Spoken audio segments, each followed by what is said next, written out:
tema de exposición se llama la carga de la prueba. Nos dice el maestro Cipriano Gómez Lara que es una situación jurídica por la que una de las partes en el proceso tiene que realizar un acto para evitar que le sobrevenga un perjuicio o una desventaja procesal.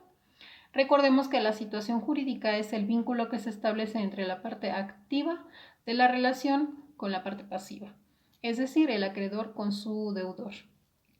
La carga de la prueba nos dice de Pina y Castillo Larrañaga que es el gravamen que recae sobre las partes de facilitar el material probatorio necesario al juzgador para formar sus convicciones sobre los hechos alegados o invocados.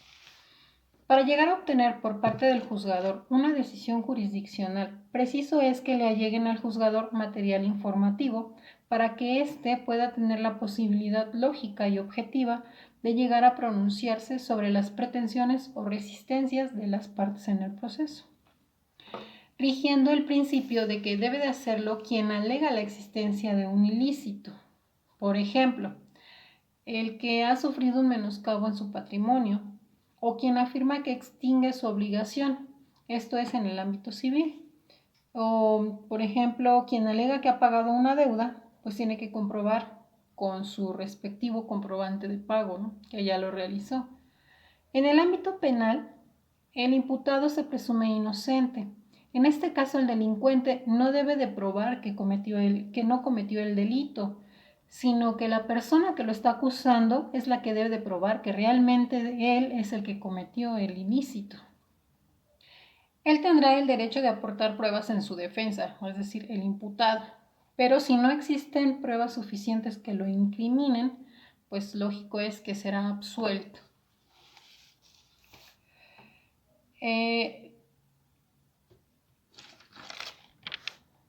El onus probandi es una expresión latina que se utilizaba en los tribunales de justicia.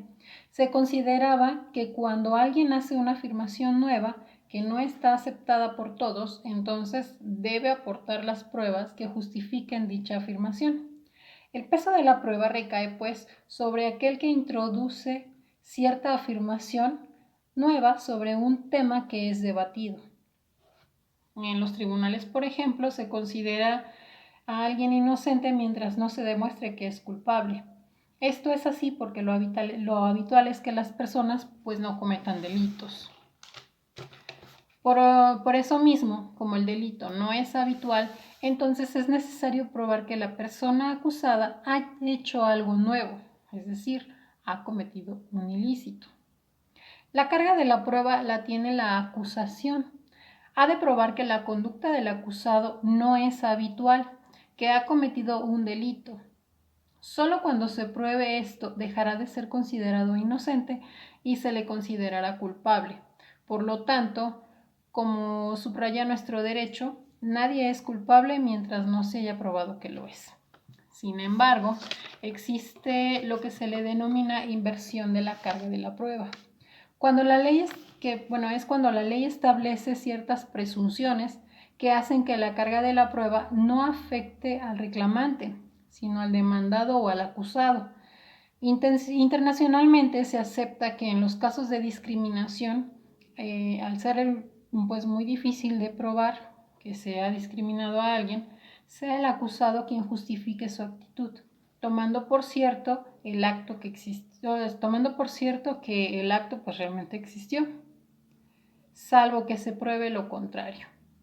Otro ejemplo en el derecho civil es si yo estoy casada y me quiero divorciar, pues bueno, lo primero que me van a pedir a mí como prueba, pues va a ser mi acta de matrimonio para demostrar que realmente estoy casada, ¿no? Por ejemplo, si quiero pedir pues pensión alimenticia para mis hijos con respecto del papá, pues lo que me van a pedir como prueba pues es el acta de nacimiento de los hijos registrados con el apellido pues del papá.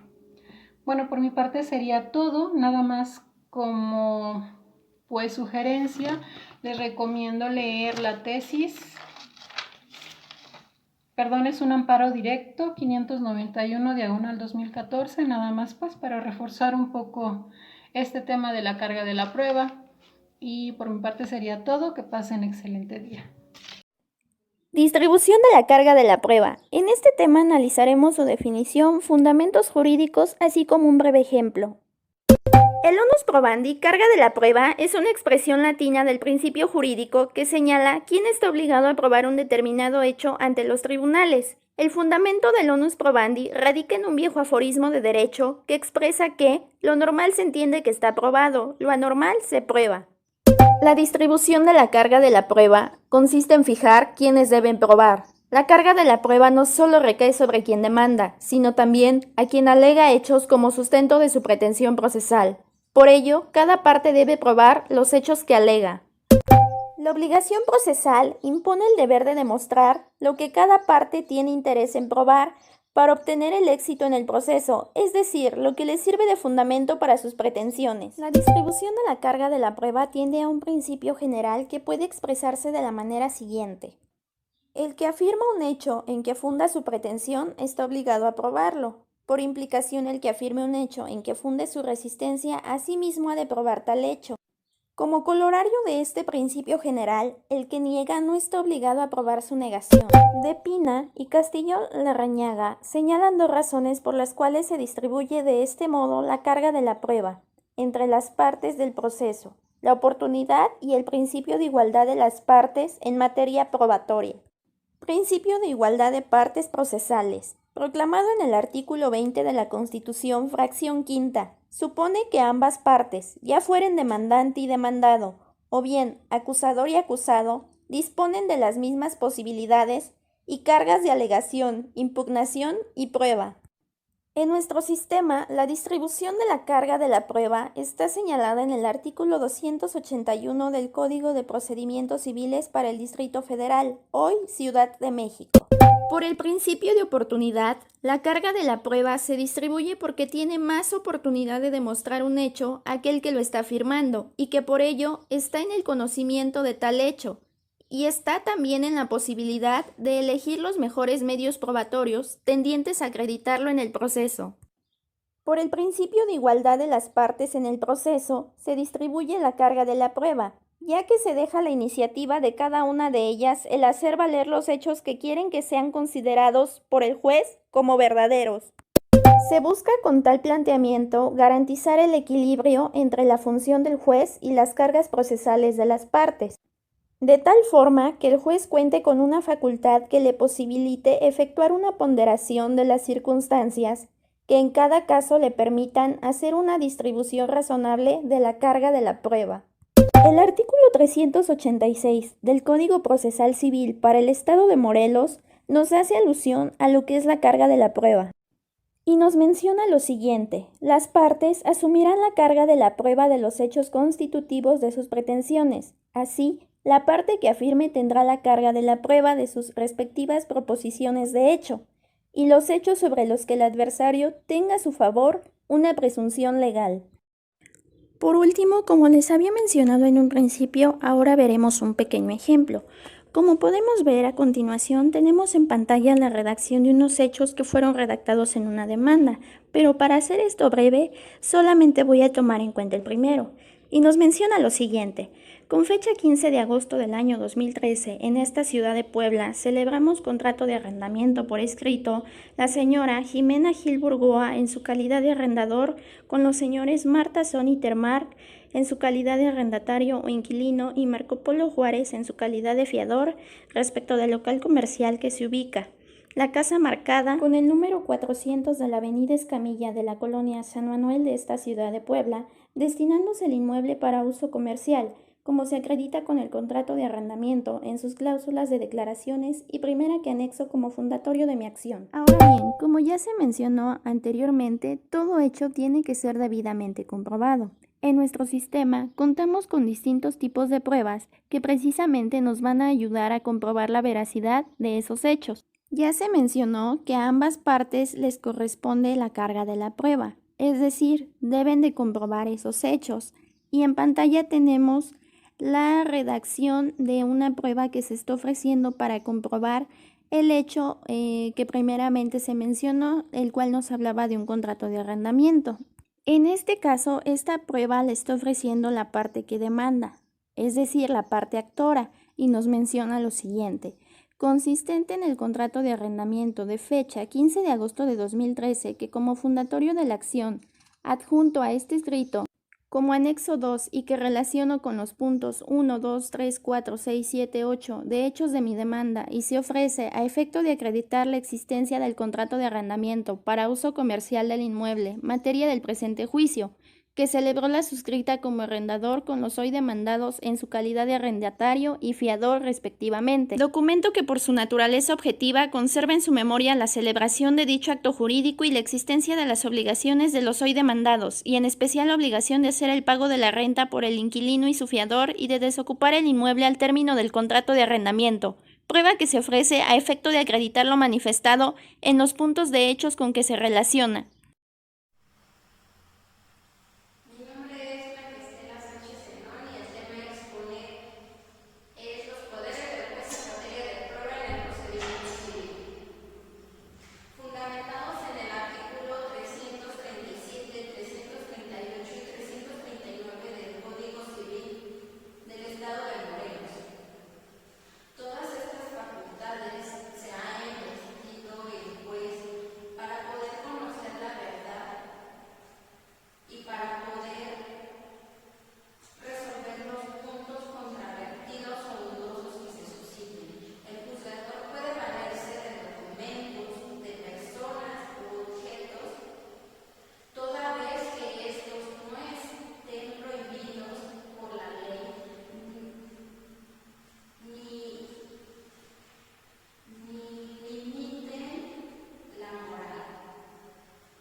Hola, mi nombre es Lorena Díaz Hernández y yo les voy a hablar sobre las pruebas o diligencias del mejor proveer.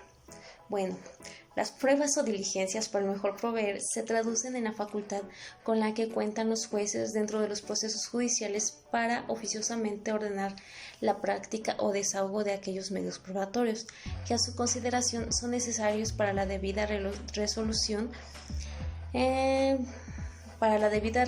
de la controversia puesta a su conocimiento por las partes dentro del juicio. Bueno, con esto nos preguntamos, pues, ¿para qué son, no? ¿Para qué son estas pruebas? ¿Para qué sirven? ¿Y en qué parte del proceso las podemos utilizar? Estas pruebas sencillamente se trata de prácticas probatorias ordenadas oficiosamente por los tribunales y dirigidas a esclarecer la verdad de algún hecho controvertido. Sus características esenciales son las siguientes. 1. Son actos de instrucción. 2. Surgen de la iniciativa del órgano jurisdiccional. 3. Con ellas se busca la verdad.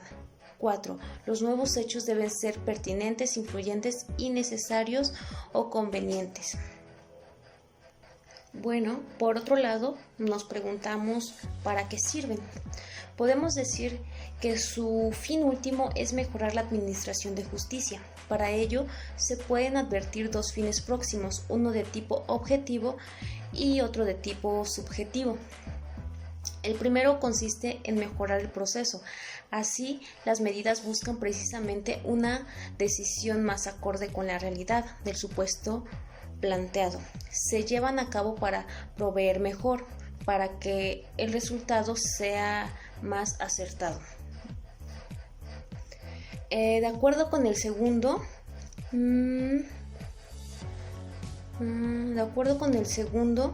se dirige a lograr la convicción del juez sobre el material probatorio. Con ellas es posible despejar las dudas que pueda tener antes de dictar la sentencia. Bueno, y la última pregunta que nos planteamos, ¿en qué parte del proceso podemos utilizar esta prueba del mejor proveer? Esta prueba del mejor proveer se puede utilizar en cualquier parte del proceso. Así, por ejemplo, en el segundo párrafo del artículo 79 de nuestro Código Federal de Procedimientos Civiles, los tribunales no tienen límites temporales para ordenarlas. Y con esto damos fin a nuestra información de las diligencias del mejor proveer. Gracias. Bye.